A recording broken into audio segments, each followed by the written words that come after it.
இன்றைக்கி நம்ம சூப்பரான 2 கிரேவி பார்க்க போகிறோம். சப்பாத்திக்கு வச்சு சாப்பிட்ற கிரேவி.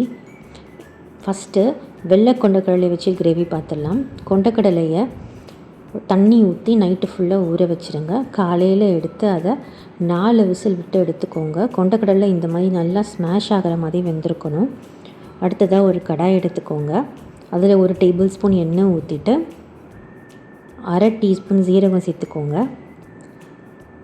1/4 டீஸ்பூன் ஷாகி ஜீரா சேர்த்துக்கோங்க. ஷாகி ஜீராங்கிறது என்னென்னா ஜீரகத்தை விட கொஞ்சம் டார்க் கலரில் இருக்கும், டார்க் ப்ரௌனிஷ் கலரில் நல்ல ஒரு வாசனை இருக்கும் நம்மளோட கிரேவியில். ஸோ அதனால தான் சேர்த்துருக்கேன். உங்கள்கிட்ட இல்லைன்னா இதை நீங்கள் சேர்க்க வேண்டாம்.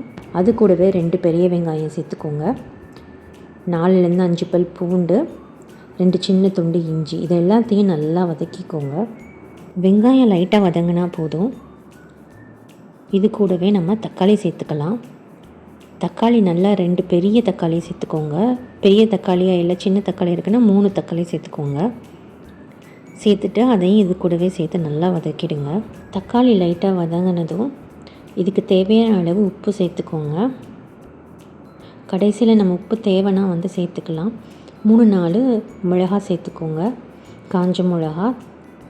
காரம் நல்லா பிடிக்கும் அப்படின்னா ஒரு 5-6 கூட சேர்த்துக்கலாம். கடைசியாக 1/2 டீஸ்பூன் நெய்யும் கண்டிப்பாக சேர்த்துக்கோங்க.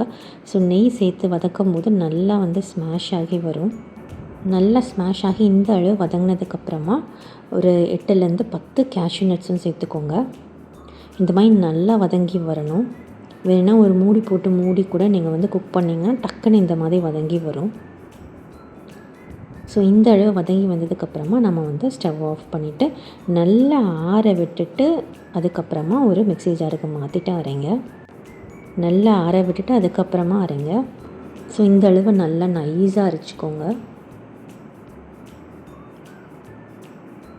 அதே கடாய் தான் எடுத்திருக்கேன். அந்த கடாயிலேயே திருப்பி நம்ம ஒரு டேபிள் ஸ்பூன் எண்ணெய் ஊற்றிக்கலாம். அந்த எண்ணெய் லைட்டாக சூடான உடனே ஒரு 1/2 டீஸ்பூன் மிளகாய்த்தூள் போட்டிருக்கேன். ஒரு பச்சை மிளகாய், கொஞ்சம் கருவேப்பிலை சேர்த்துருக்கேன். ஒரு 1/2 டீஸ்பூன் கரம் மசாலா பொடியும் சேர்த்துருக்கேன். லைட்டாக இது எல்லாத்தையும் எண்ணெயிலேயே லைட்டாக வதக்கிக்கோங்க. கருகிடாமல் ஸ்டவ் சிம்லேயே இருக்கட்டும். எண்ணெய் லைட்டாக சூடாகும் போதே நம்ம இதெல்லாமே சேர்த்துடணும். நம்ம அரைச்சி வச்சதையும் இது கூடவே சேர்த்து ஒரு தடவை மிக்ஸ் பண்ணிக்கோங்க. லைட்டாக மிக்ஸ் பண்ணதுக்கப்புறமா இதில் தண்ணி ஆட் பண்ணிக்கலாம்.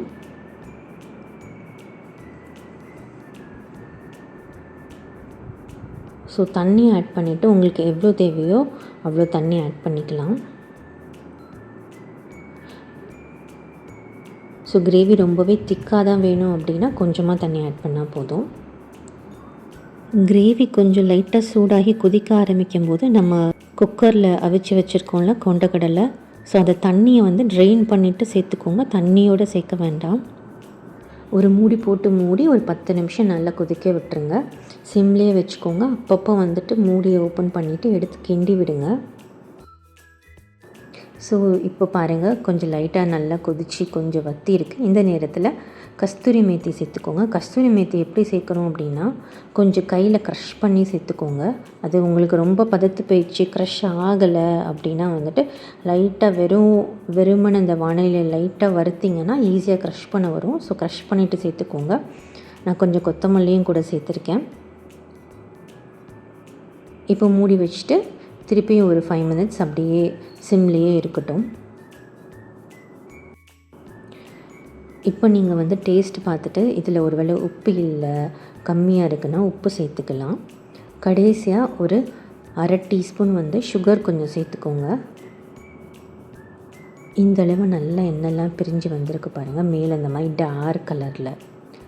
ஸோ இந்த மாதிரி டார்க் கலரில் வரணுன்னா அந்த எண்ணெயில் லைட்டாக நமக்கு ஒரு 1/2 டீஸ்பூன் மிளகாய்த்தூள் போட்டோம்ல, ஸோ இந்தளவு நம்மளுக்கு டார்க்கான கிரேவி கிடைக்கும். சூப்பராக இருக்கும் சப்பாத்தி கூட வச்சு சாப்பிட்றதுக்கு. இது சப்பாத்தி கூட மட்டும் இல்லைங்க, தோசை கூட வச்சு சாப்பிடவும் சூப்பராகவே இருக்கும். தோசை, இட்லி, எல்லா டிஃபன் ஐட்டம்ஸ் கூடயும், பூரி.